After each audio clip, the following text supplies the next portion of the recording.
বাংলাদেশ জামাত ইসলাম দাবি করতেছে 7ই ডিসেম্বরের মধ্যে তফসিল ঘোষণা করা হোক। আজকে আপনি দেখেন তো কোন দলটাই যে ভাই কথার মধ্যে বললো জনপ্রিয়তা হ্রাস পাবে।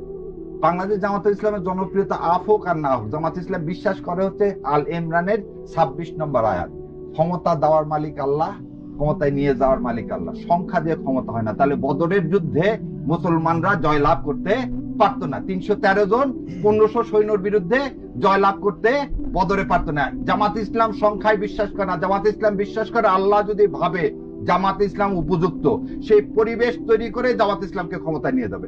আর ইনশাল্লাহ আমরা কি করব? আমরা চেষ্টা করব, আমরা দাওয়াত দিব, আমরা সেই কাজটাই করে দেয়। অতএব আমার মানে পপুলারিটি বাড়া কমার সাথে আজকের এই পরিবেশ যদি আল্লাহ তৈরি না করতো আমরা কি আসতে পারতাম না? এটা তো অবশ্যই না। আল্লাহর উপর আল্লাহর উপর পূর্ণ আস্থা বিশ্বাস রেখেই তো আমাদের মূল কথাটাই কি, কোরআন এবং সুন্নাহ অনুযায়ী আমরা বিশ্বাস করি।